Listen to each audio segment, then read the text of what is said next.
The slave market smelled like fear and old blood. Had learned to recognize that smell in the 3 weeks since the raiders took her ship. It clung to every corridor, every holding cell, every auction platform in the galaxy's darkest corners. She stood in a cage built for animals. The bars were thick enough to hold creatures 5 times her size. Around her, beings from dozens of worlds shuffled past, examining the merchandise. Some had too many eyes. Some had no eyes at all. All of them looked at her like she was meat. Was 26 years old. She had black hair cut short because long hair was dangerous in combat. She had steady hands because she had been a medic on the colony ship Horizon's Edge. She had trained for years to save lives. Now she stood in a cage, waiting to be sold. 3 weeks ago, her life had been normal. The Horizon's Edge carried 300 colonists to a new world, families, children, engineers and farmers and teachers, people with dreams of building something new. Then the raiders came. Remembered the alarms. She remembered running to the medical bay. She remembered the screams when the hull breached and the raiders poured through like insects. She remembered fighting until something hit her head and the world went black. When she woke up, she was in chains. The raiders sorted the humans like farmers sorting grain. The strong males went to mining operations in asteroid belts where life expectancy was measured in months. The young and beautiful went to places refused to think about. The old and the sick were taken to a separate room. She never saw them again. Was placed in the specialty category. Her medical training made her valuable. Her combat certification made her interesting. The raiders saw profit in her eyes. For 3 weeks, she moved from one holding facility to another. Each stop brought new cages, new buyers, new humiliations. She learned to eat whatever they gave her. She learned to sleep standing up. She learned to keep her face empty because showing emotion was weakness, and weakness invited cruelty. Now she stood in the largest slave market in this sector of space. The orbital station floated above a dead world, hidden from legitimate shipping lanes. Thousands of beings passed through every day. Fortunes changed hands. Lives were bought and sold like furniture. A group of buyers stopped in front of her cage. One of them was enormous, a reptilian creature standing 8 feet tall, with scales the color of dried blood and eyes like yellow glass. He wore armor that cost more than most starships. Rings glittered on his clawed fingers. This one, the reptilian's voice came through a translator box on his chest. The sound was cold and amused. She weighs nothing. What could she possibly do? The slaver running the auction had 4 arms and skin like wet leather. He shrugged all 4 shoulders at once. Humans are novel, Lord. The crowd loves novelty. They pay extra to watch something new die. Lord had heard that name whispered in the holding cells. He owned fighting arenas across 6 systems. His gladiator pits were famous for their brutality. Fighters who entered his service rarely lived more than a few months. Stepped closer to the cage. His breath fogged in the cold air, hot and rotten like something dead. He studied the way a chef might study an ingredient. Looked back at him. She did not blink. She did not look away. She let him see nothing in her eyes, no fear, no anger, no hope, just emptiness. Interesting, said slowly. Most humans cry by now, beg, offer themselves. This one just watches. She's been quiet since we got her, the slaver said. Doesn't speak unless spoken to, doesn't cause trouble. Honestly, she's a little boring. Boring? Made a sound that might have been a laugh. No, not boring. Look at her eyes. She's not broken. She's waiting. The slaver looked confused. Waiting for what? Did not answer. He reached one clawed hand through the bars. Did not move as his finger lifted her chin, turning her head left and right. His scales were cold and rough against her skin. Human female, he said. Former military, medical corps. Combat medic, said. Her voice was calm.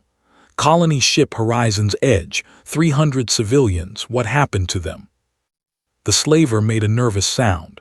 Lord, I apologize. She shouldn't be asking. raised his other hand for silence. His yellow eyes never left his face. You want to know about your people. Why? Because someone should remember them. Stared at her for a long moment. Then he laughed, a real laugh this time, deep and grinding like stones rubbing together. I like this one, he said. She has fire buried deep, very deep. It will be entertaining to dig it out. He turned to the slaver. I'll take her. Standard fighter contract. Send her to Prime with the next transport. Yes, Lord, very wise choice. She'll provide excellent entertainment. Walked away without looking back. His guards followed like shadows. Watched him go. She memorized his walk, his voice, the way his guards positioned themselves around him. She noted which side he favored, how he held his weight, where his armor had gaps. The slaver opened her cage and attached a control collar around her neck. Don't get any ideas, he said. That collar can cause pain you cannot imagine. One wrong move and your nervous system becomes fire. Nodded. She had seen the collars work on other prisoners. She had seen strong beings reduced to screaming, twitching wrecks. The technology was cruel and effective. Good, the slaver said. You understand, now move. Transport leaves in 1 hour. Walked where they directed her. She joined a line of other purchased beings, fighters, servants, laborers, all heading to different fates. Some were crying. Some were praying to gods she had never heard of. Some had already gone somewhere else inside their heads, leaving empty shells behind. Stayed present. She noticed which guards were lazy. She counted doorways and memorized turn patterns. She watched everything. Somewhere in this galaxy, 47 of her people were still alive. She had heard the slavers talking when they thought she was sleeping. 47 humans from the horizon's edge, scattered across operations. She did not know how long it would take. She did not know what she would have to do, but she made a promise to herself in that moment, walking in chains through a station built on suffering. She would find them, she would free them, and she would make Lord understand what happened when you treated humans like animals. The transport ship was cold and dark, sat against the wall, feeling the engines vibrate through the metal. She closed her eyes and began to plan. The desert world of Prime had 2 suns and no mercy. The heat during the day could melt metal. The cold at night could freeze blood. Nothing lived on the surface except for Lord's Arena Complex, a massive structure built into the rock itself, spreading underground like the roots of some terrible tree. Spent her first day in processing. They scanned her body, recorded her measurements, and assigned her a number. They replaced her control collar with a permanent one, bonded to her spine, impossible to remove without killing her. They gave her gray clothes and a cell 6 feet by 6 feet. They told her the rules. Rule 1, fight when told to fight.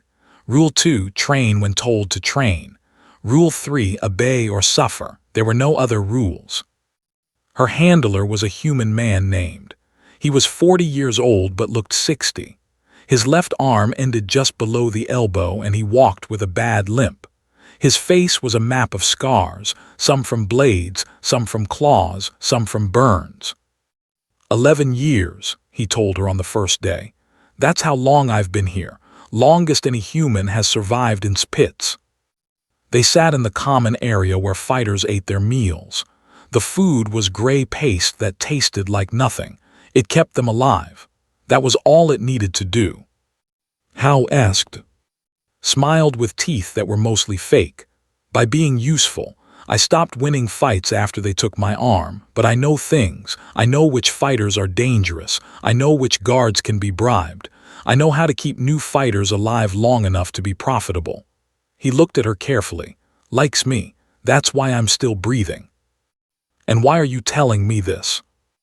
Because you're human, because we're rare here, because, he paused, something painful crossing his face, because I remember what it was like to have hope. I don't want to watch another human die in the first week. Nodded slowly. What do I need to know? Spent the next hour explaining the arena, ran the biggest gladiator operation in 6 systems. Fighters came from dozens of species. Some were criminals paying off debts, some were slaves-like, some were volunteers who loved violence. All of them were dangerous. "They'll start you small," said. "Probably a beast fight, hounds or something similar. If you survive, they'll move you up to real opponents. The longer you survive, the more money you make the better you get treated." "And if I refuse to fight?" His face went dark. "Don't, just don't. The collar doesn't just cause pain, it can make you want to die. I've seen it break beings that I thought were unbreakable. Fighting is mercy, believe me." Believed him. She had seen what the collars could do. Training began the next day. The underground complex had dozens of training rooms, each designed for different fighting styles. Was assigned to basic combat, hand-to-hand techniques that would keep her alive against larger opponents. She was the smallest fighter in the program. The other beings looked at her like a joke, a mistake, something that would die quickly and be forgotten. Let them think that. She trained during the day with the others. She learned the basic moves they taught her, strikes and blocks and simple throws. She made herself look clumsy, weak, harmless. At night she trained alone. Found her one night in an empty training room, moving through forms in the darkness. Her movements were nothing like the basic combat they taught during the day. These were precise, surgical, designed not to fight but to end fights as quickly as possible. "Where did you learn that?" he asked from the doorway. Stopped but did not turn around. "Medical training includes anatomy. I know where every organ is, every blood vessel, every nerve cluster." "That's not medicine." "No," she finally turned to face him. "It's what happens when you teach a doctor how to fight." Was quiet for a long moment. "You're not training to survive the arena." "I'm training to end it." He stepped into the room and closed the door behind him. "That's suicide. No one escapes from no one." "I'm not planning to escape alone." Something changed in his eyes. A spark that had been dead for years flickered back to life. "What are you planning?" Told him about the 47 humans. She told him about her promise. She told him that she would tear down everything had built if that's what it took to free her people. Listened without interrupting. When she finished, he sat down heavily on a training mat. "You're crazy," he said. "Probably. This will take years, maybe decades." "I know. You'll have to kill, a lot. You'll have to become something terrible." His face did not change. "I already watched 300 people get sorted like animals. I already lost everything that mattered. Whatever I have to become, I'll become. Whatever I have to do, I'll do." Stared at her for a long time. Then slowly he nodded. "There are others," he said quietly. "Humans scattered through operations. Kitchen workers, maintenance crews, miners. Some of them have been here longer than me. Some of them still have hope. Can you contact them?" "It will take time. It will be dangerous if finds out." "Then we make sure he doesn't find out." That night gained her first ally, became more than her handler. He became her connection to a network she would spend months building. During the days she trained. She watched every fighter in the complex. She studied how they used their forearms. She memorized how the massive relied on strength over speed. She learned the weak points of every species, where their blood flowed close to the surface, where their nerves were exposed, where a small blade or a precise strike could end a life in seconds. She mapped the complex, every corridor, every door, every guard station. She noted patrol schedules. She learned which guards were cruel and which were just doing their jobs. She found the cameras and their blind spots. She made herself useful. Her medical knowledge saved 3 fighters who would have died from infections. She gained a reputation as someone who could help. Other fighters began to trust her. Other slaves began to talk to her. Information flowed to her like water flowing downhill. She learned about businesses. She learned about his allies and enemies. She learned about the ships that came and went and the codes that controlled the station's systems. 6 months passed. grew stronger, faster, more dangerous than anyone knew. And finally, her first fight was announced. She would face a warrior who had killed 37 opponents. He was a champion, a legend. The betting odds gave her no chance of survival. Found her the night before the fight. "Are you ready?" Looked at him with eyes that had changed over 6 months. The emptiness was still there, but now there was something beneath it, something cold and patient and absolutely certain. "I've been ready since the day they took my ship." She slept well that night. In the morning she would show them what a human could do. The arena on Prime could hold 40,000 spectators. On fight days, every seat was filled. Beings from across the galaxy came to watch blood spill on ancient sand. They came to scream. They came to bet fortunes. They came to feel alive by watching others die. Stood in the fighter's tunnel, waiting. The stone walls around her were covered with old stains, brown and black in colors she could not name.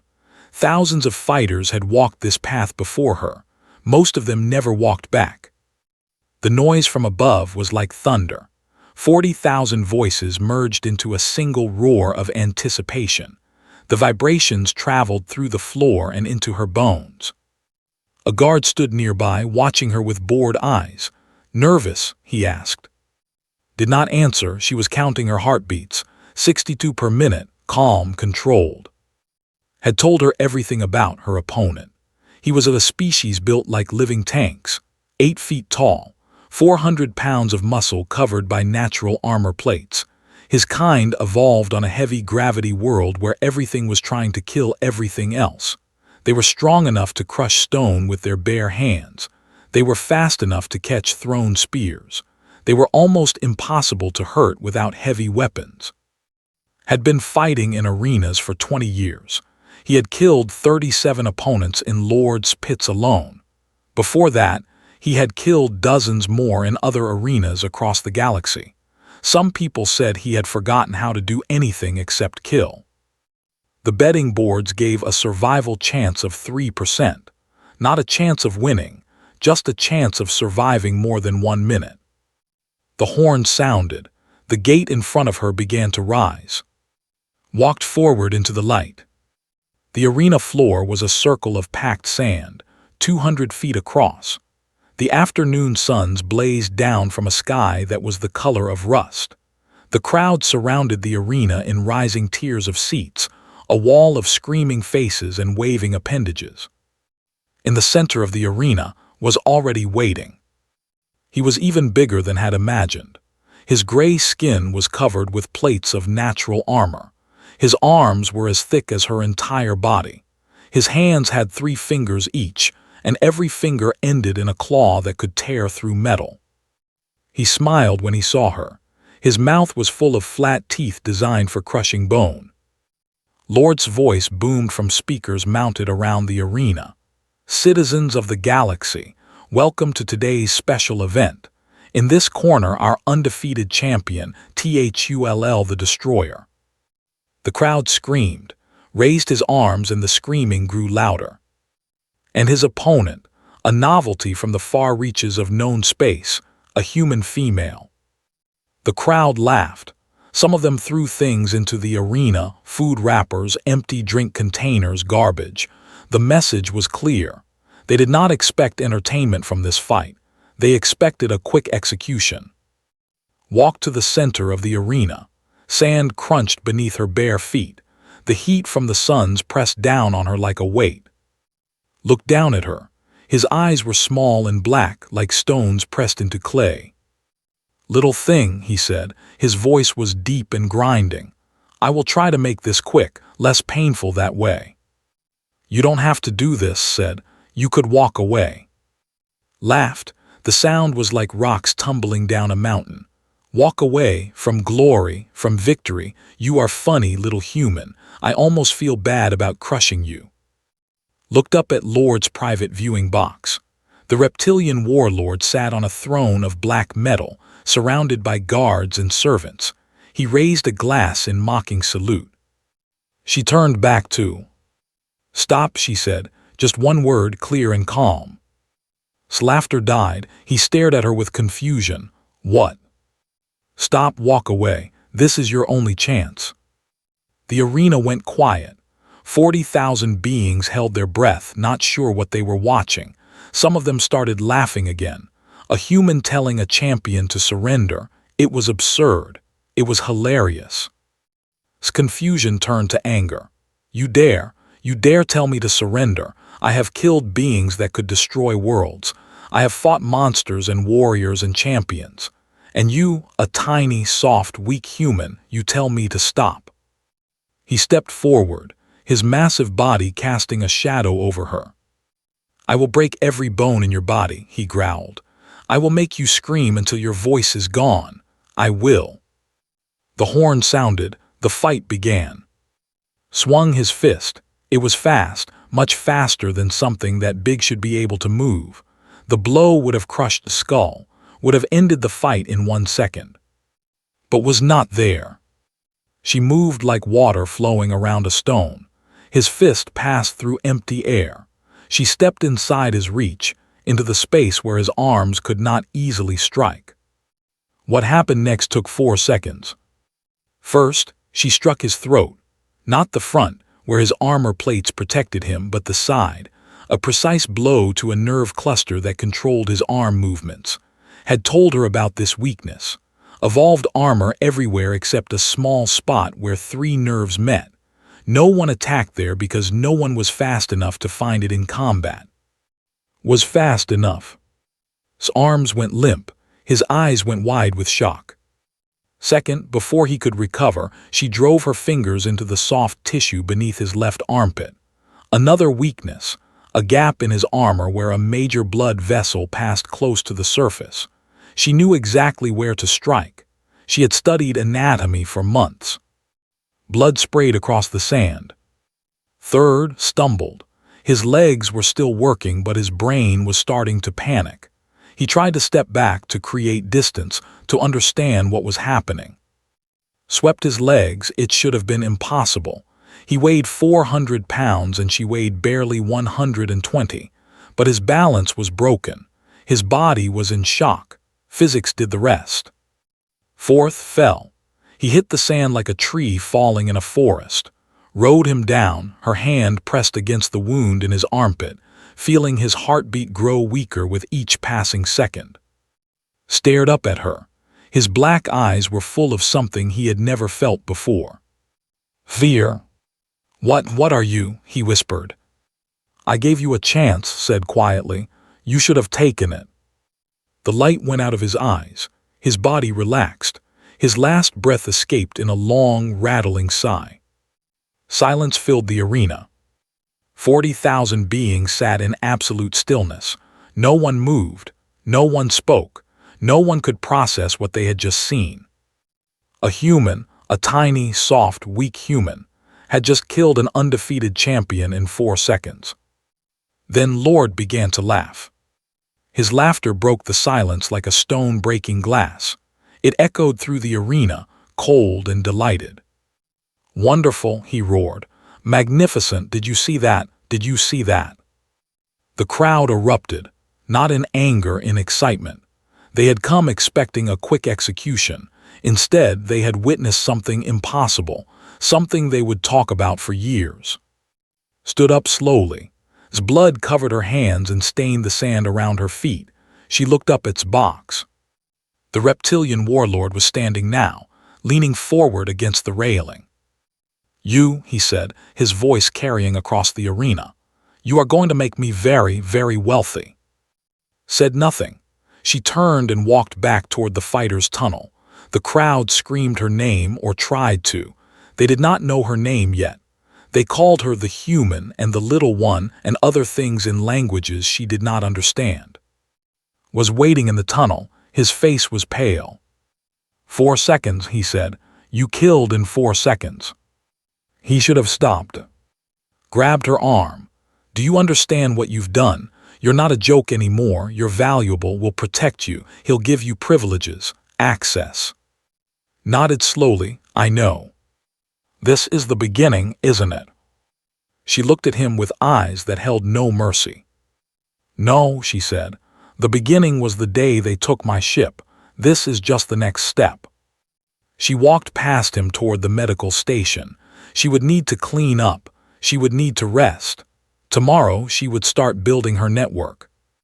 And soon, very soon, Lord would learn what happened when you underestimated a human. 1 year passed. Everything changed. They called her the Whisper now, not because she was quiet, though she was, but because of the word she spoke before every fight. One word, one chance, stop. No one ever stopped, and then they died. Her second fight was against a blade dancer named Vex.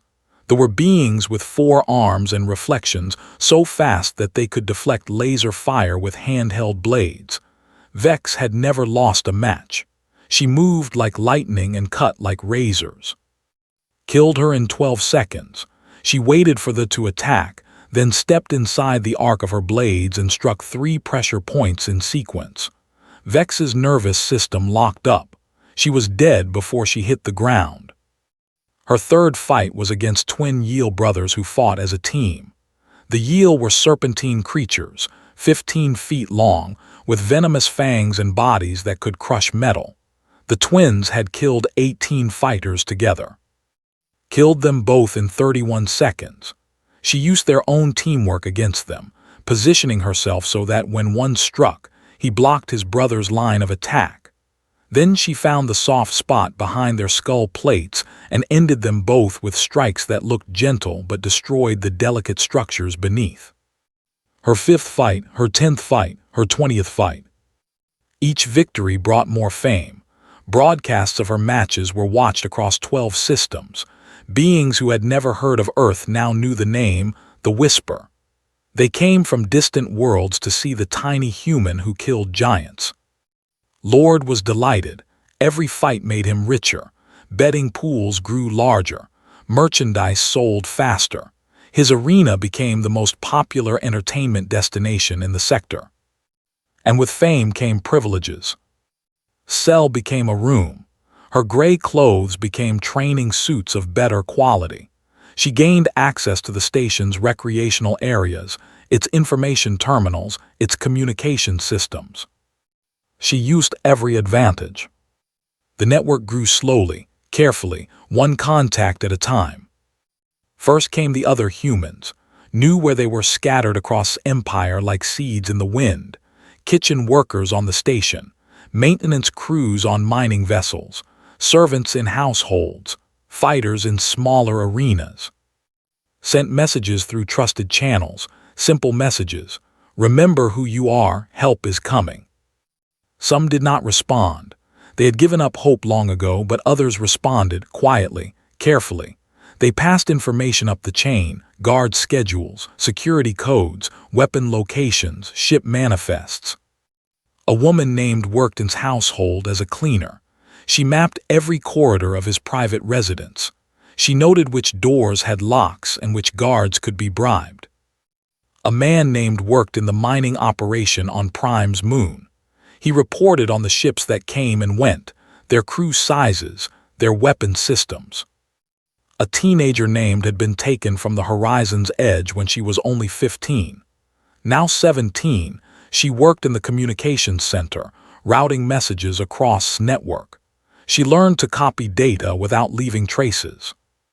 47 humans, 47 pairs of eyes and ears, 47 pieces of a puzzle that assembled over months.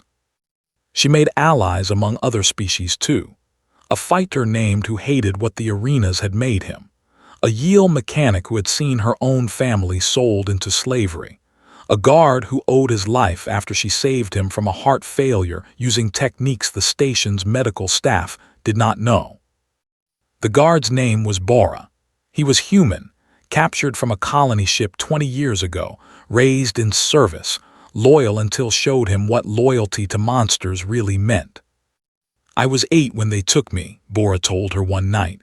I don't remember my parents, I don't remember Earth, all I know is this place. Then let me show you something else, said.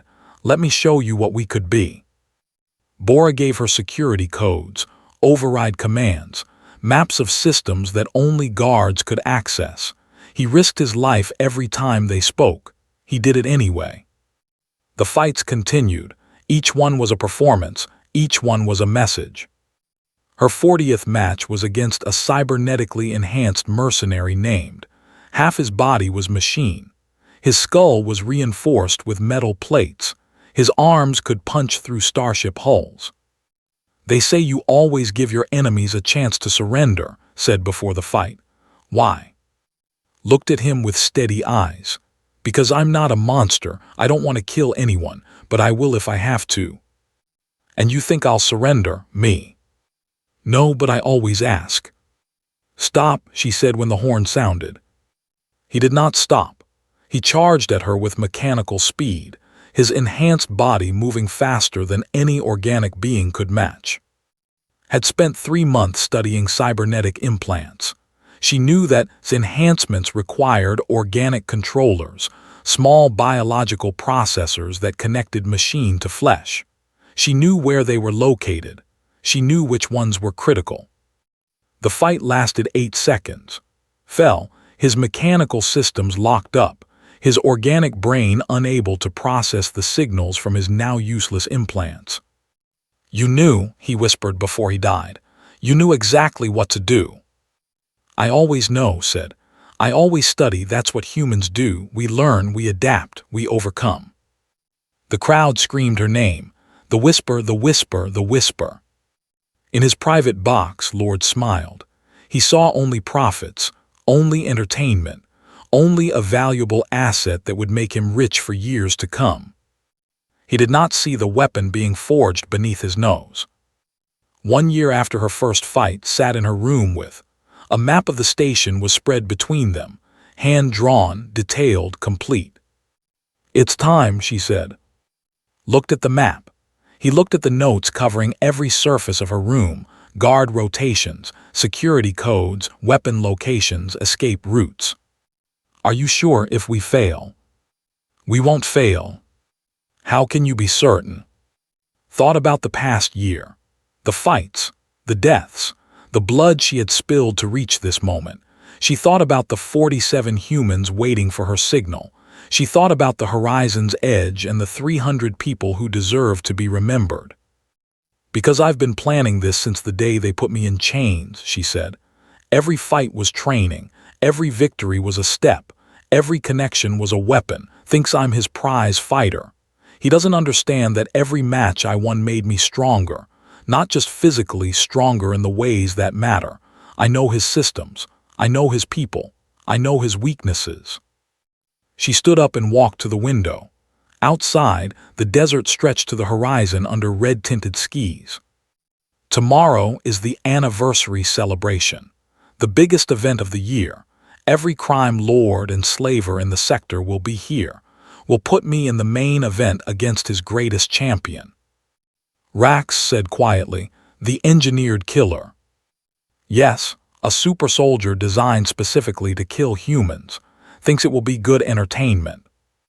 "And what do you think?" Turned back to face him. Her eyes held fire that had been burning for over a year. "I think 20 minutes after that fight starts, this arena will belong to us." Stared at her. Then slowly he smiled, a real smile, the first one in years. "Tell me what you need me to do." They talked until morning. Plans were finalized. Messages were sent. 47 humans prepared for the most important day of their lives. Tomorrow, silence would fill the arena. And the galaxy would learn why you should never underestimate humanity. The anniversary celebration brought the worst beings in the galaxy to Prime.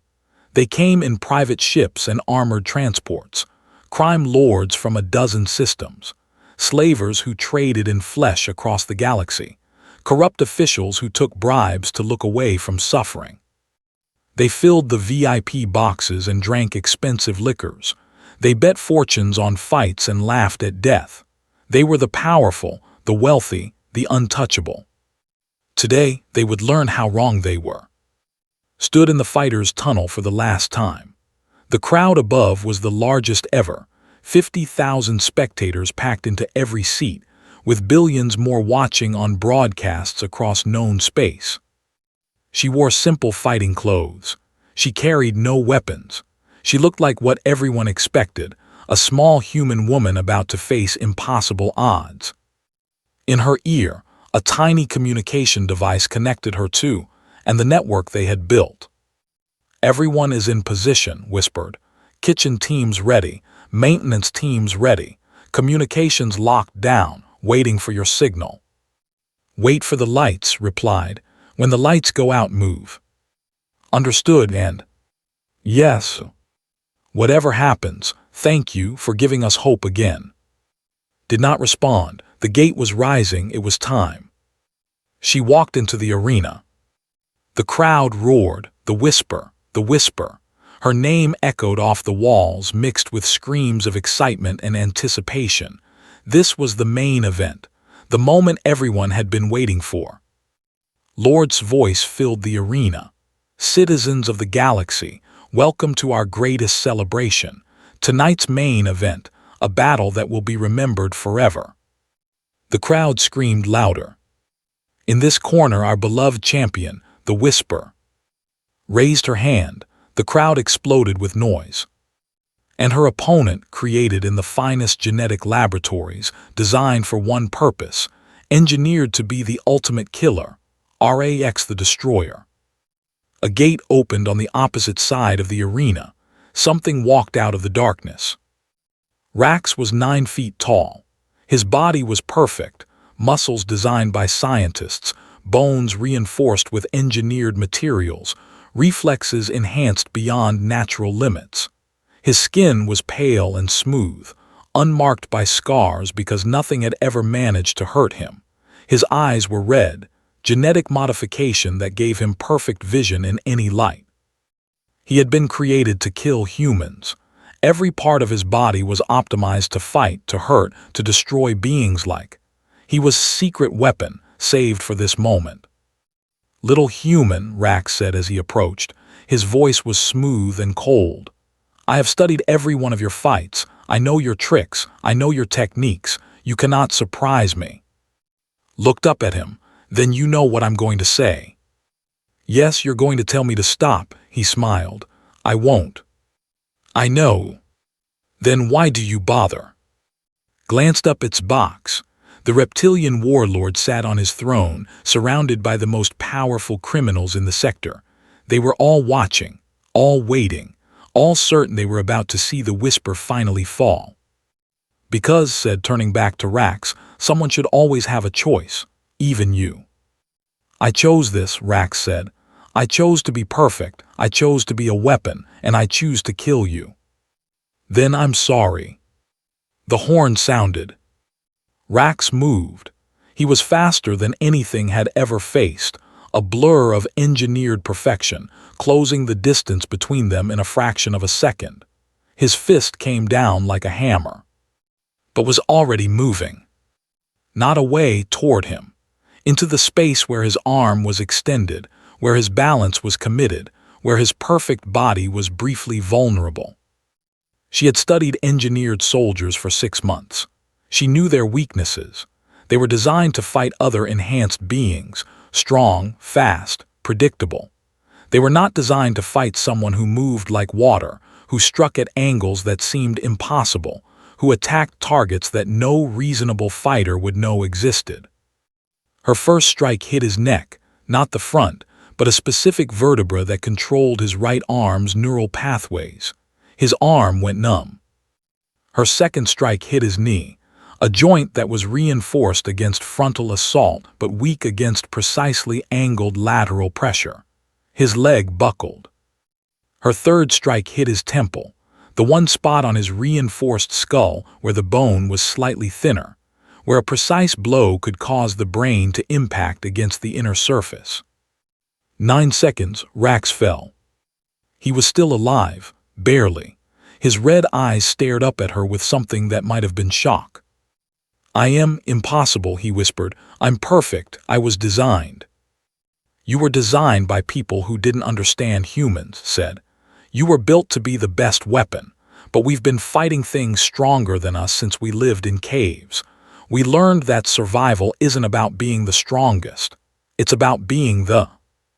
She looked up at The reptilian warlord was standing, his mouth open, his yellow eyes wide with disbelief. Now said. The lights went out. What happened in the next 20 minutes would become legend. When the lights died, 47 humans moved. They had been waiting in tunnels, in service corridors, in control rooms for this exact moment. They knew their targets. They had trained for this. They fought not as individuals but as a single force, coordinated, precise, unstoppable. And her team took the armory. Within 3 minutes they had weapons. And the mining crew sealed the landing bays. No ships could leave. Locked down communications. No calls for help would reach the outside. Bora and the guards he had recruited secured the VIP section. The crime lords and slavers found themselves trapped in their luxury boxes with nowhere to run. In the arena, chaos erupted. Emergency lights flickered. The crowd panicked, pushing toward exits that were suddenly locked. Guards rushed to respond but found their communications jammed, their reinforcements blocked, their chain of command broken. Moved through the darkness like a ghost. She knew every corridor, every shortcut, every blind spot in the security system. She had memorized this station completely. It was her weapon now. Guards fell before they knew she was there. Security doors opened with codes she had stolen. Systems crashed under attacks she had planned months ago. 15 minutes after the lights went out, reached private box. The door was locked. Heavy metal reinforced, designed to withstand siege weapons. Knocked. Lord, she called. Open the door, it's over. Silence, then laughter, cold, nervous laughter. Over? You think this is over? I have an army, I have resources. You're just humans, weak, soft, nothing. Your army is fighting itself. Your resources are locked down, your communications are cut, and your guests, she paused. They're wondering if they should have treated their slaves better. The door opened. Stood in the doorway, his yellow eyes wild with rage and fear. I should have killed you the day I bought you, he hissed. Yes, agreed. You should have, but you saw a small, weak human, you saw entertainment, you saw profit. She stepped closer. You didn't see what we really are. And what is that? We're the species that conquered a planet full of things trying to kill us. We're the species that learned to use tools, build cities, fly between stars. We're the species that never, ever gives up. She looked past him, into the box where a dozen crime lords sat in terrified silence. I could kill all of you, she said. It would be easy, you've earned it. They said nothing, they barely breathed. But I'm not like you. I don't murder for entertainment. I don't treat people like property. She turned back to. So here's what's going to happen. You're going to release every slave in your operation. You're going to provide full records of every transaction you've ever made. And then you're going to wait for the human confederacy to come collect you. And if I refuse? Smiled, it was not a pleasant smile. Then I'll give you the same chance I gave everyone else in that arena. One word. One choice. Looked at her for a long moment. He was 8 feet tall. He had claws that could tear through metal. He commanded an empire of violence. And he was afraid of a human woman who weighed 120 pounds.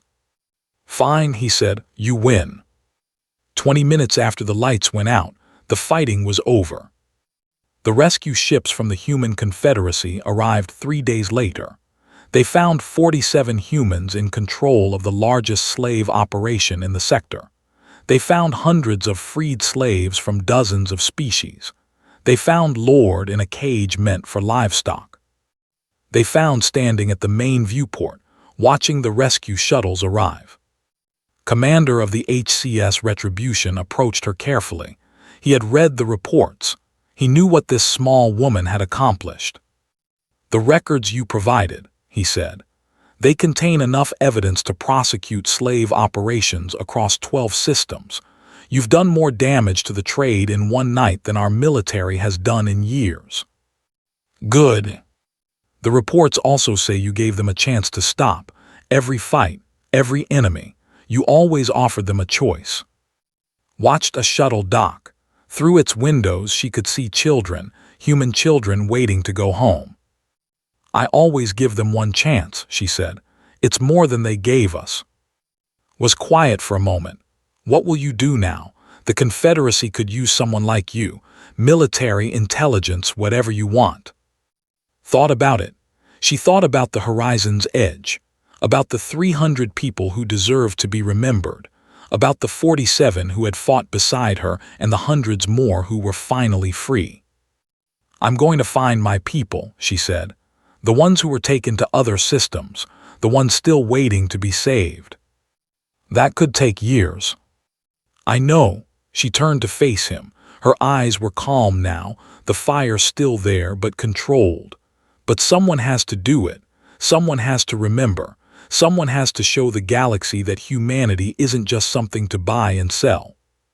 She walked toward the shuttle bay, wherein the others were waiting.